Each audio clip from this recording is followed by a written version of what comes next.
yang sudah memimpin games kita. Dan selamat untuk Kak Rani, Kak Yeye, dan Kak Randy. Boleh tahu Kak Yeye dokter ya tadi ya? Iya. Hebat dokter. Nembak jawabannya. Dokter hebat loh. Menggunakan jarinya menebak menjadi juara 2. Atau dokter udah dapat informasinya, luar biasa. Puji Tuhan. Sahabat ini saya ucapkan selamat sore dan selamat sahabat untuk Jemaat Setiabudi, juga selamat sore untuk Dr. Yeliana. Terima kasih sudah menyediakan waktunya di sela-sela kesibukan kuliah online beliau. Beliau masih bersedia untuk melayani kita, Jemaat Setiabudi, di tempat ini. Dan sore ini kita berbahagia, kita akan mendapatkan paparan materi yang sangat menarik dari beliau, Dr. Yeliana. Tapi sebelumnya saya akan memperkenalkan narasumber kita pada sore hari ini. Dr. Yeliana Kartawinata, spesialis anak, MKes. Beliau beralamat di Jalan Babakan Jeruk 6, nomor 14, Bandung. Jadi kalau ada anggota jemaat kita yang rumahnya dekat dengan alamat beliau, boleh bertegur sapa kepada beliau. Dan tempat tanggal lahir Jakarta 12 Februari 1979. Agama Kristen Protestan. Beliau jenis kelamin sudah jelas ya, perempuan. Status sudah menikah dan mempunyai 2 anak. Dan pendidikan serta pelatihan yang beliau sudah pernah ikutin, beliau berpendidikan menyelesaikan sekolahnya dari SMP Kristen 1 BPK Penabur Jakarta, SMA Kristen 3 BPK Penabur juga di Jakarta, kemudian lanjut ke Bandung, masuk ke Fakultas Kedokteran Universitas Pajajaran Bandung. Kemudian mengambil program pendidikan dokter spesialis ilmu kesehatan anak dan program pasca sarjana di Universitas Pajajaran juga. Beliau juga sudah pernah mengikuti pelatihan ATLS, Advanced Trauma Life Support, dan ACLS, Advanced Cardiac Life Support. Kemudian pelatihan pediatrik gawat darurat atau PPGD, pelatihan resusitasi neonatus, pelatihan atau kursus intensif perkembangan anak, kemudian mengikuti kursus Advanced Autism Course, kemudian 1 week intensive Dyslexia Workshop, dan Advanced Pediatric Resuscitation Course. Dan saat ini beliau melayani atau pekerjaan beliau adalah dokter PTT alternatif pasca tsunami Aceh Besar, dan beliau berpraktek di dokter spesialis anak di Rumah Sakit Umum Kasih Bunda Cimahi, dokter spesialis anak di Rumah Sakit Advent Bandung, dan dokter spesialis anak di Klinik Pajajaran Medical Center. Begitu banyak pelatihan yang beliau sudah ikuti, dan kita sangat berbahagia dan diberkati dengan kehadiran beliau pada saat ini. Materi kita pada hari ini berjudul hepatitis, apa dan kenapanya, nanti kita bisa langsung tanyakan ke beliau. Dan waktu dan layar kami berikan kepada Dr. Yeliana. Silakan dokter. Terima kasih Kak Anita. Selamat sore saudara-saudara semua dan Bapak Ibu yang ikut menyaksikan ya. Kadang-kadang saya kalau ketemu ibu-ibu ya mereka suka tanya sih, "Dok, anak saya boleh berenang nggak? Dok, anak saya boleh main nggak? Pergi main ke taman nggak?" gitu ya. Ini gimana nih kalau kena hepatitis atau yang sering berobat ke rumah sakit juga muntah-muntah, "Dok, ini yang hepatitis itu bukan ya?" gitu. Jadi mereka pada takut gitu.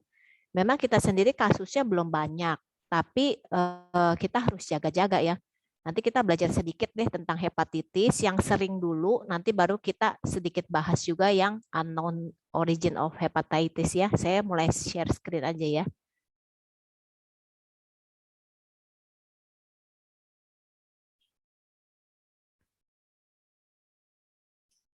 Nah ini di kasus ini mulai ditemukan di luar negeri, sebetulnya banyaknya di Eropa dan Amerika satu kasus ya pada tanggal 23 April 2022. Jadi banyaknya di Eropa sini. Daerah Eropa dia ada sekitar 169 kasus dan ada satu di Amerika. Di Indonesia sendiri Menteri Kesehatan melaporkan ada 3 kasus yang meninggal karena hepatitis akut pada tanggal 2 Mei dengan sebab yang tidak jelas. Nah, ini penyebabnya juga kita belum tahu ya sampai sekarang. Nah, ini kita bahas sedikit ya. Liver itu satu organ yang sangat pegang peranan penting. Dia ada di sisi perut sisi kanan. Dia organ yang cukup berat ya. Dia kira-kira sepertiga berat, kira-kira seperti 25% ya berat tubuh kita. Dan dia tuh tugasnya berat ya, mengolah lemak. Dia pabrik untuk protein, banyak protein. Pabrik untuk pembeku darah. Jadi kalau ada gangguan liver, dia darahnya kadang-kadang sulit beku, begitu perdarahan. Kalau ada gangguan liver, protein tubuhnya rendah, akibatnya badannya bengkak-bengkak begitu ya, dan kuning. Nah itu sekilas tentang liver ya. Jadi liver kita ini kalau orang kecapean kerja berat nih, misalnya kita bekerja tugas di mana, itu kadang fungsi hati kita juga nggak baik. Atau kita sering konsumsi obat. Nah, kerja liver juga berat. Nah, jadi itu hal-hal yang bisa mengganggu fungsi hati kita. Jadi kita perlu istirahat cukup, makan yang baik ya, jangan banyak lemak ya, minyak goreng-goreng, apalagi ibu-ibu ya suka banget nih goreng-goreng, itu membebani fungsi hati kita ya. Nah, ini definisinya apa sih hepatitis itu? Hepatitis adalah radang pada sel-sel hati. Jadi ada radang yang nggak selalu infeksi. Penyebabnya bisa banyak nih. Antara lain seperti ya itu tadi infeksi paling banyak, virus, bakteri atau parasit. Tapi juga bisa obat nih. Hati-hati kalau orang suka tanya, "Dok, boleh nggak minum jamu ini, jamu itu?" Kita kadang-kadang suka nggak jelas efeknya. Liver itu kan organ yang suka menetralisir toksin. Jadi kalau ada jamu yang nggak jelas, masuk juga ke liver. Jadi hati-hati ya. Kalau alkohol jarang di Indonesia ya, di luar negeri mereka sering konsumsi alkohol ya dan makanan berlemak. Atau autoimun, jadi respon imunnya error, bukan nyerang virus, bukan nyerang musuh, tapi dia nyerangnya ke liver sendiri. Nah, penyebab autoimun sendiri masih belum jelas ya. Atau ada tumor, atau misalnya orang shock ya, perdarahan, akhirnya si fungsi hatinya kurang dapat aliran darah, akhirnya jadi peradangan juga inflamasi. Jadi kita punya gambaran dulu ya, hepatitis itu nggak selalu oleh virus, bisa oleh banyak hal gitu. Nah ini saya bahas sekilas ya, hepatitis yang udah ketemu ya di dunia itu ada hepatitis A sampai E. Ini ada yang E-nya nggak, A, B, C, D, E ya. Ya sekilas aja ini hepatitis A dan E itu dia nularnya hampir mirip, dia lewat rute makan, mulut ya. Jadi kalau anak-anak yang suka jajan, yang muda-muda nih ya, suka makan beli di luar ya, hati-hati. Hepatitis A itu kalau si penjualnya carrier atau dia nggak bersih ya, dia nggak cuci tangan ya, terus dia nyiapin makanan buat kita, terus kita beli dari dia, kita makan, kita kena tuh virusnya. Jadi kalau hepatitis A dan E itu mirip, dia jalurnya dari mulut. Atau kadang dari misalnya anak-anak berenang di kolam, nah itu si virusnya juga bisa nular ya. Nah hepatitis A dan E itu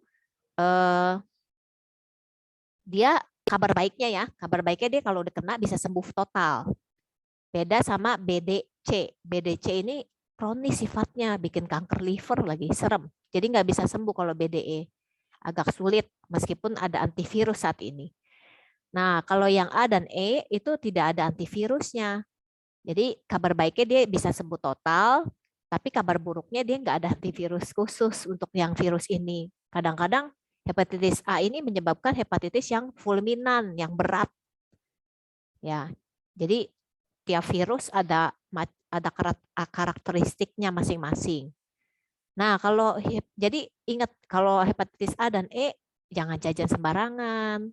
Dia nularnya dari jalur mulut ya ke keluar ke feses nya ada virusnya. Nanti kalau dia nggak bersih orangnya, nanti virusnya masuk ke makanan gitu. Nah, kalau B dan D dan C ya, BDC ini Ini nularnya dari darah, dari cairan tubuh manusia. Biasanya dari jarum suntik atau donor begitu ya. Dan si D ini dia sifatnya dia harus numpang di kapsulnya virus hepatitis B. Jadi hepatitis D ini jarang berdiri sendiri, Bapak Ibu. Dia selalu numpang dulu ke B. Kayak anak bawang lah ngikutin hepatitis B yang D. Tapi seremnya kalau D ikut masuk, itu resiko kanker livernya lebih besar, bisa 10 kali lipat.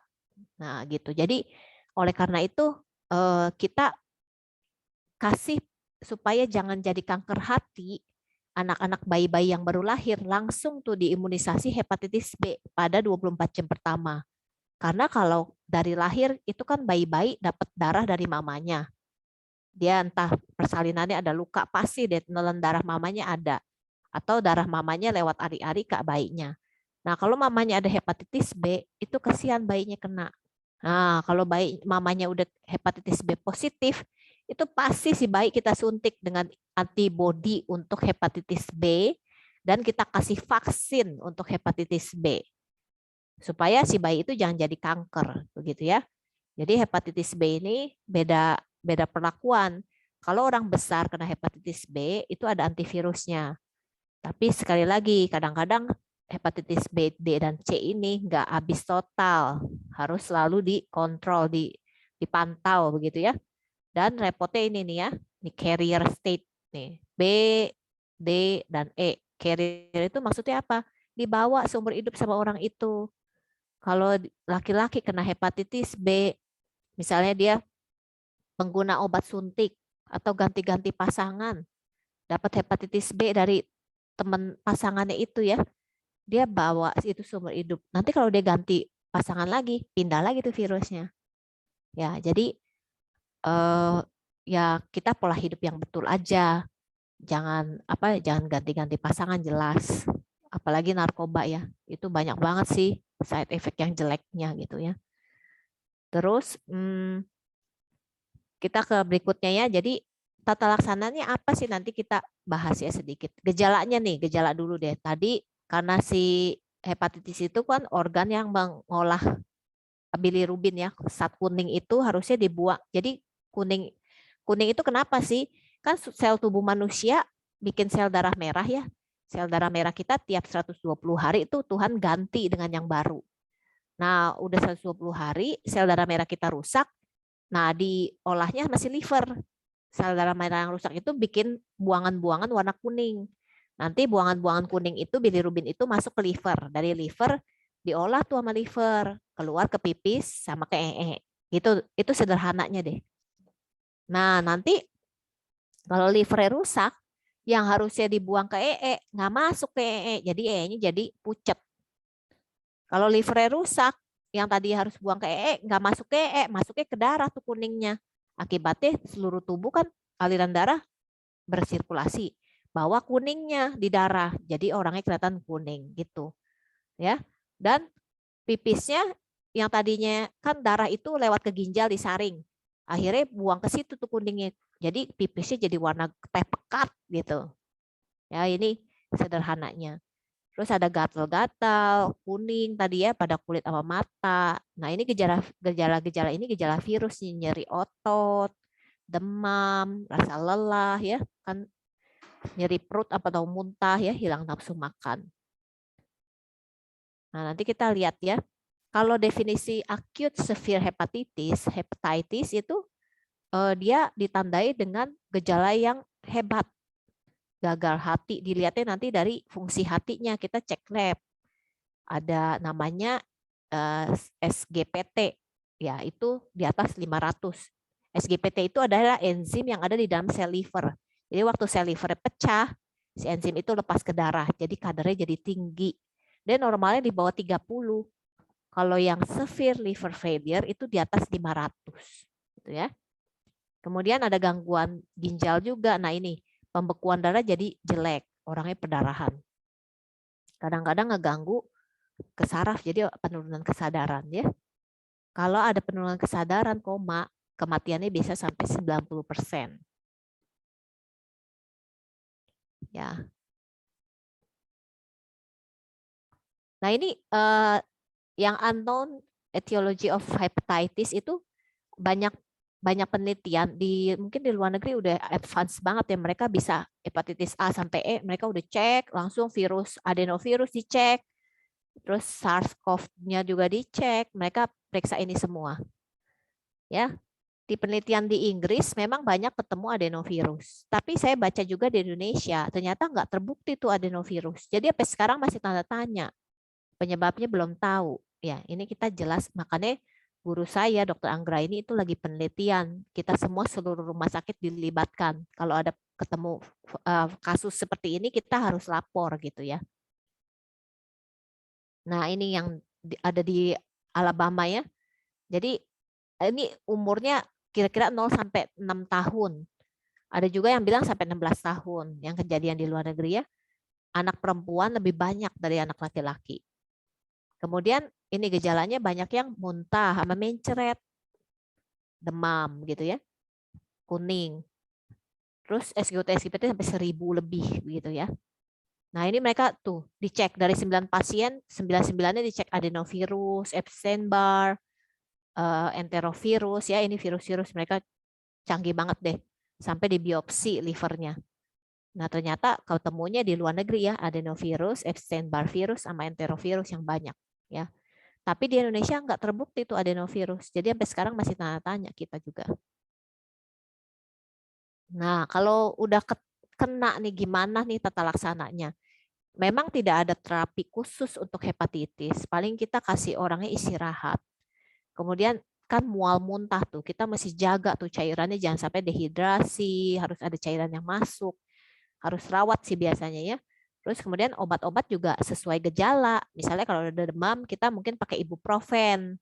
Karena paracetamol itu membebani fungsi hati begitu ya. Kemudian kalau ada muntah, dikasih obat untuk ngurangin mualnya. Kemudian mengatasi komplikasi tadi, misalnya ada perdarahan, kita bantu dikasih vitamin K, dikasih transfusi begitu ya. Terakhir transplantasi hati. Kalau di luar negeri udah bisa nih. Yang tadi tiga-tiganya pasien dari 9 pasien di Alabama itu 3 orang dapat transplantasi hati loh dan selamat pasiennya. Kalau di Indonesia belum tahu ya. Terus antivirus hanya untuk hepatitis B saja, yang lain kan belum ada. Nah, dan hati-hati, kita harus mencegah penularan ke anggota keluarga. Ya, tadi kan kita udah belajar ya, hepatitis itu nularnya dari kalau nggak melewat mulut ya, jalur makan, fekal oral nama istilahnya, atau lewat suntikan cairan tubuh ya, transfusi darah, hubungan seksual yang tidak baik. Nah, itu. Jadi ya kita udah tahu teorinya begitu, kita ya sedikit banyak bisa lah coba menghindari penularan. Karena kan antivirusnya nggak ada, lebih baik mencegah daripada mengobati begitu ya. Oke, ini jaga kebersihan, kalau beli makanan lihat-lihat dulu orangnya. Kalau kira-kira nggak bersih ya jangan ya. Kemudian lakukan imunisasi kalau ada vaksinnya, kayak hepatitis A dan B kan udah ada. Kita sangat mendorong nih, kalau bisa diperiksa berkala ya, screening. Apalagi gini, dokter, perawat itu high risk untuk terkena virus hepatitis dari pasien. Jadi kita harus screening sesuai indikasi begitu ya. Kalau profesinya berhubungan sama merawat orang ya. Nah, tadi prognosisnya tadi kan hepatitis A dan E bisa pulih dengan baik, tapi kadang-kadang kalau berat harus perlu rawat juga ya. Hepatitis B ini jadi 25% jadi sirosis, jadi livernya mengeras gitu, menyusut. Nah, sama hepatitis B, C, D itu mirip-mirip lah. Jadi ujung-ujungnya hepatitis kronis ya, yang bisa bikin liver makin rusak, akhirnya tambah kecil, fungsinya berkurang gitu. Nah, ini di kasus-kasus yang hepatitisnya tidak diketahui penyebabnya, diteliti nih. Kalau di luar negeri rata-rata memang mereka pelihara anjing ya. Kayak saya juga pelihara anjing sih. Tapi itu nggak tahu, belum ada aja 70% kasus tuh keluarganya punya anjing gitu. Tapi dia belum tahu nih hubungannya apa.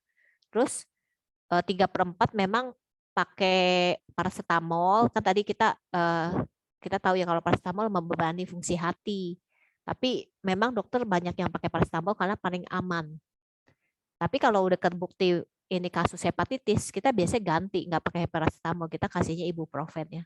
Aspirin itu sama sekali nggak boleh. Nah, jadi tapi nggak ada bukti juga ada overdosis paracetamol. Nah, jadi kan jadi belum jelas ya. Mereka cari ini semua.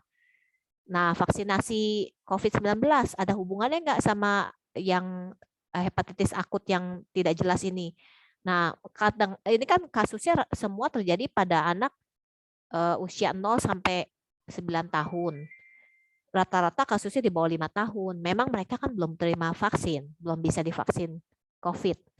Jadi apakah ada hubungannya belum tahu juga. Tapi ternyata COVID-19 tidak menyebabkan hepatitis akut ini begitu ya. Jadi belum ada hubungannya.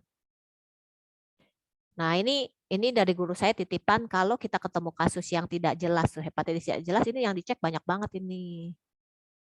Karena dengue juga bisa bikin hepatitis, leptospirosis bisa bikin hepatitis. Jadi banyak yang bisa bikin hepatitis ya.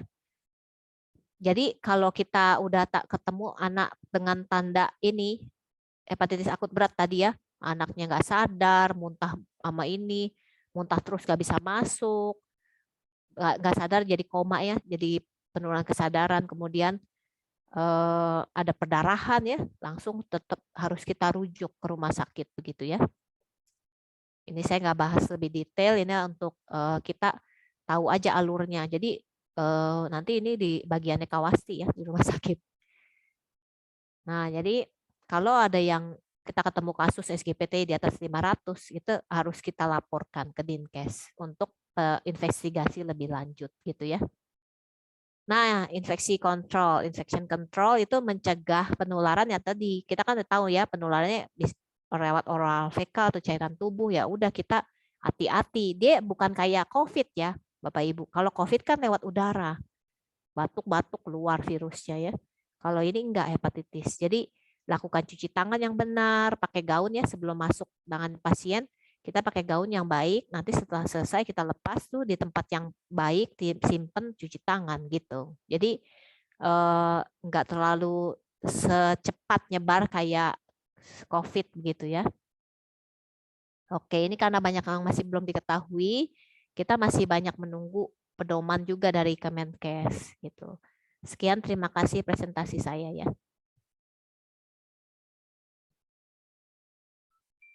Singkat, jelas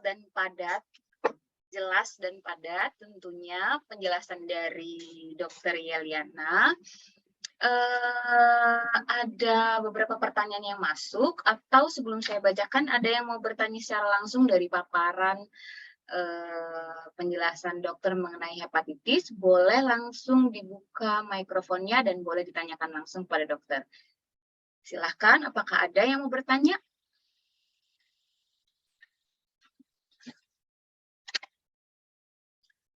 Bila belum ada, sambil menunggu, dokter, ini ada pertanyaan yang masuk.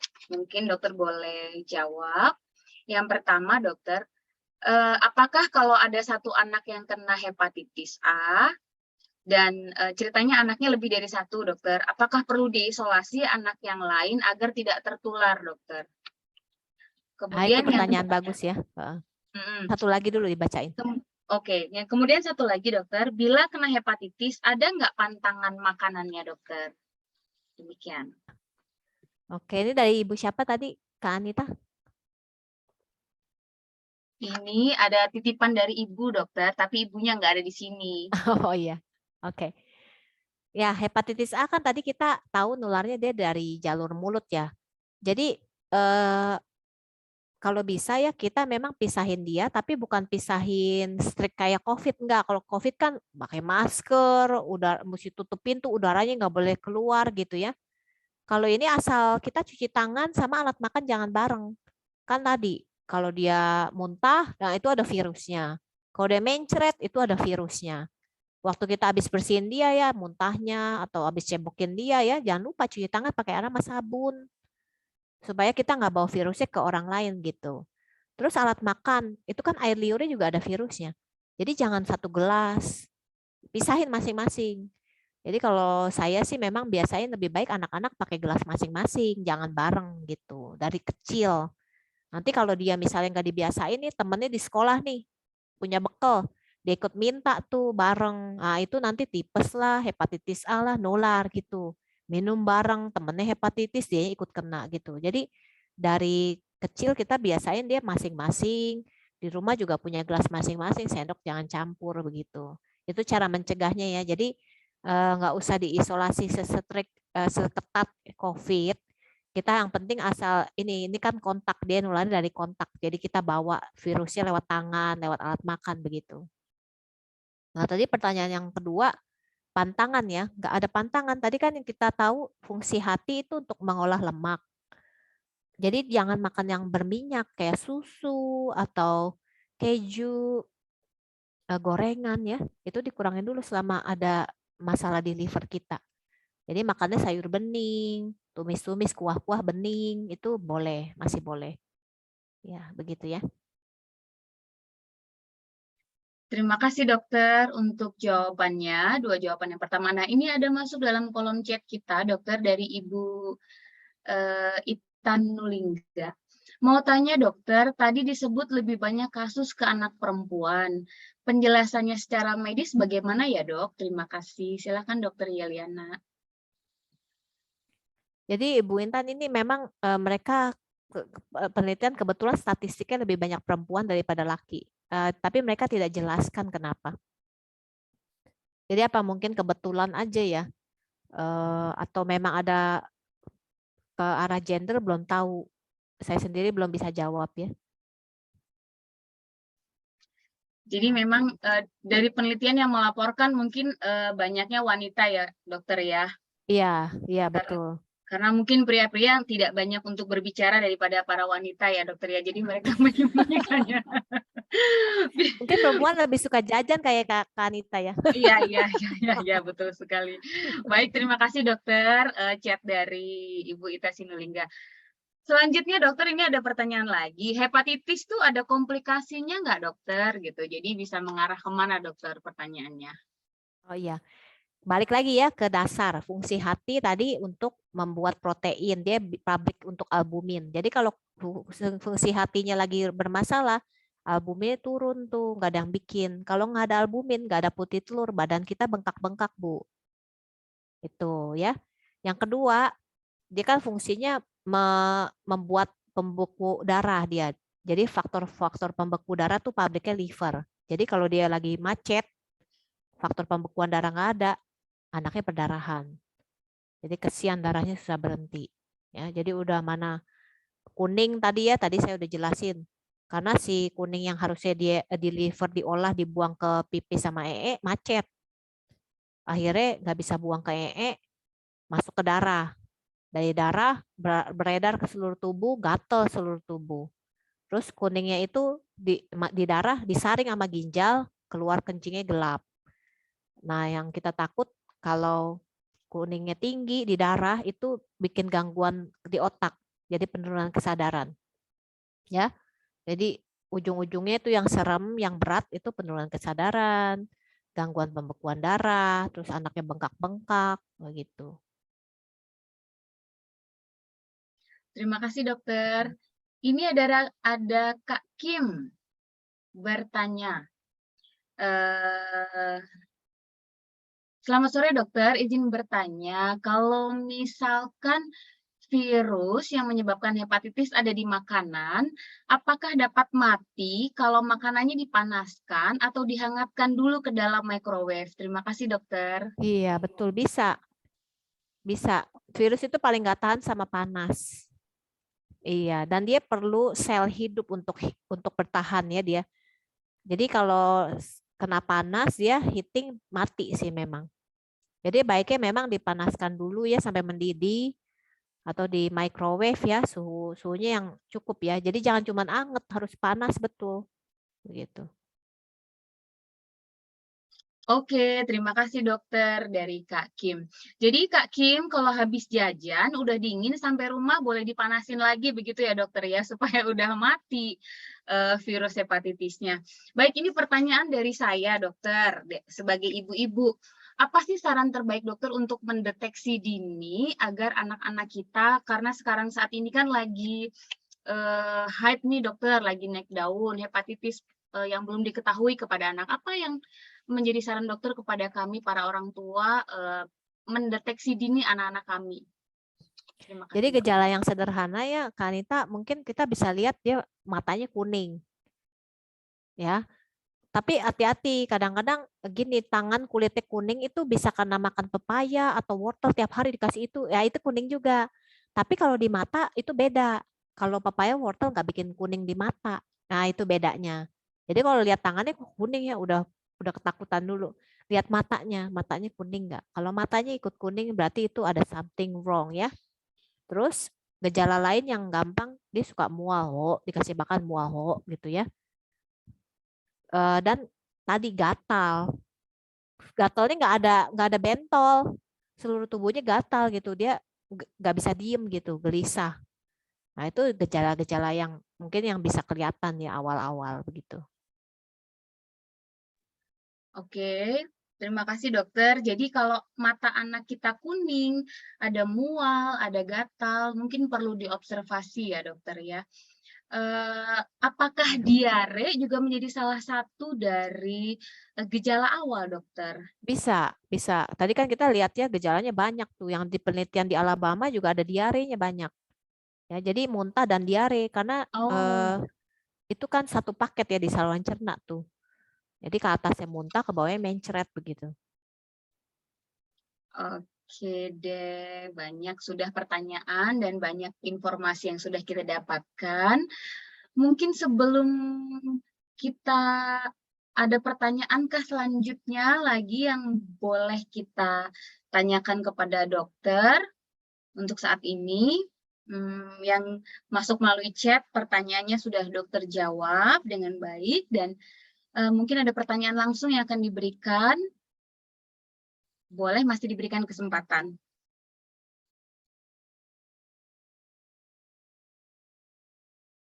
Ibu Si Hombing, mungkin ada yang ditanyakan? Ini pertanyaan titipan dari Bu Siombing. Jadi kalau sekiranya kita temuin anak begitu, apakah harus langsung dibawa ke rumah sakit atau ada pertolongan pertama dulu begitu, Dok? Ya Pak, jadi gini, kalau kita ketemu kan anaknya tergantung gejala ya Pak ya. Kalau dia muntah, biasanya ibu-ibu punya domperidon tuh di rumah. Nah itu boleh dipakai dulu. Tapi kalau dia besar pasak daripada tiang, prinsipnya begitu. Kalau besar pengeluaran dari pemasukan itu jangan di rumah. Lebih baik infus. Karena kalau nggak ada yang masuk, kita takut juga dia dehidrasi, nanti infusnya susah. Ya, jadi pertolongan pertama ya sesuai gejala, demam, bolehlah dikasih paracetamol dulu. Tapi kalau demamnya 3 hari, 4 hari nggak turun-turun, anaknya tambah lemas, ya itu harus cari pertolongan ya. Pokoknya kalau anak ya Pak, prinsipnya saya sepanjang saya kerja, kalau yang tadinya makannya oke, tiba-tiba nggak mau makan, itu harus hati-hati kita. Itu tanda pertama sih.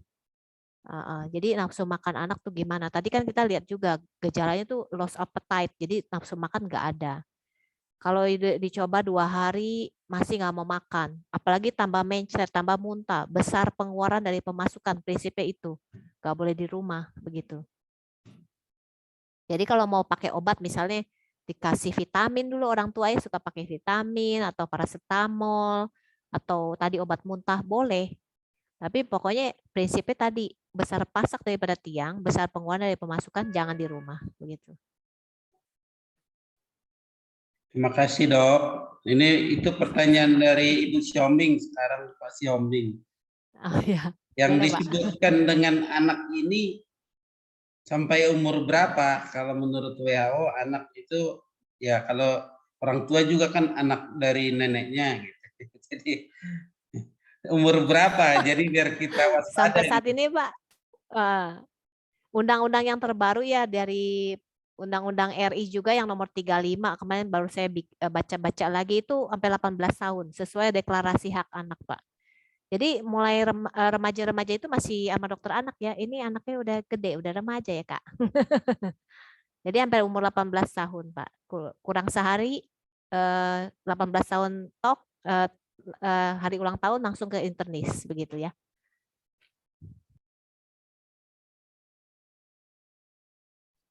Terima kasih Bapak dan Ibu Sihombing untuk pertanyaannya. Jadi kalau masih 17 kurang 1 hari menuju ke 18 masih ke dokter Yeliana ya dokter anak. Walaupun sudah gadis. Kalau sudah 18 lebih 1 hari baru ke dokter internis karena sudah disebut dewasa. Terima kasih untuk pertanyaannya dan jawaban yang baik oleh dokter Yeliana. Satu pertanyaan terakhir, apakah masih ada? Masih boleh Kak Seril satu pertanyaan terakhir? Oke. Dari ibu-ibu, masih adakah pertanyaan di sini? Pertanyaan pribadi boleh ya dokter ya? Iya boleh. Dokter, saya kan kemarin-kemarin tuh dicek titer selalu rendah, kemudian saya udah diberikan vaksin, tapi nggak naik-naik juga. Apakah saya positif hepatitis atau gimana ya dokter? Oh, titer antibody hepatitis B, HBsAg.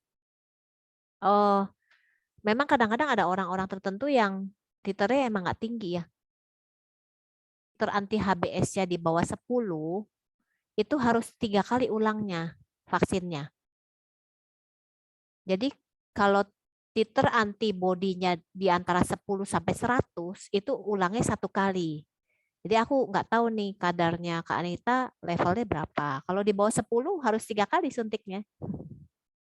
Waktu itu 2 kali ulang dokter dan terbentur hamil jadi ditunda lagi. Untuk saat sekarang ini belum ada lagi karena program rumah sakit menunggu jadwal medical check up dokter tahunan. Kadar antibodinya berapa ya levelnya? Di bawah, pokoknya puluhan dokter, nggak sampai ratusan. Oh, puluhan ya, puluhan cuma 1 kali shoot ya, 1 kali booster ya. Iya. Iya. Oke lah. Tapi puji Tuhan sampai sekarang masih sehat dokter. Tapi itu belum tentu menandakan kita positif atau enggak ya dokter ya. Iya, enggak. Yang penting HBsAg-nya kan, kalau HBsAg nggak boleh positif. Terima kasih banyak dokter, puji Tuhan. Kita sudah mendapatkan pemaparan yang begitu baik dari dokter Yeliana dan kita sudah mendapatkan jawaban-jawaban juga dari pertanyaan-pertanyaan kita. Kita sangat diberkati karena dokter Yeliana sudah bergabung dengan kita. Dan pada kesempatan yang indah ini, Bapak Sihombing selaku ketua majelis kita, ketua jemaat kita akan memberikan ucapan terima kasih untuk kehadiran dokter Yeliana. Silakan Bapak P. Sihombing. Terima kasih Kak Anita. Yang terakhir dok itu di-charge aja karena itu bukan bagian dari program pribadi itu ya. Mewakili Jemaat Setiabudi Dr. Yeliana Kartawinata, kami sangat mengapresiasi waktu dan kesempatan yang Ibu luangkan bagi kami untuk mendengarkan. Saya sendiri terlambat karena begitu macet jalanan. Dari tadi saya di jalan, HP-nya enggak cukup kuat. Padahal informasi ini menurut saya cukup baik ya. Lagi in lah di dalam masyarakat. Jadi kami memberikan sertifikat ini tanda kasih kami dan menghargai akan waktu dan kesempatan yang diberikan oleh Dr. Yeliana Kartawinata, spesialis anak magister kesehatan. Kami berdoa dokter dalam pelayanan diberkati oleh Tuhan dan segala pelayanan menjadi kepujian serta kemuliaan bagi nama Tuhan. Berterima kasih juga untuk semua hadirin yang sudah hadir. Mungkin Kak Anita ini hari ini seperti banyak kegiatan kita di gereja ya, ada di Unai. Jadi peserta kita nggak cukup banyak. Saya pikir ini menjadi menjadi catatan bagi kita untuk membuat kegiatan yang demikian bisa di waktu yang lebih tepat. Jadi terima kasih Ibu Dokter. Tuhan memberkati sekali lagi serta keluarga. Terima kasih, selamat sore. Terima kasih Pak, terima kasih semua.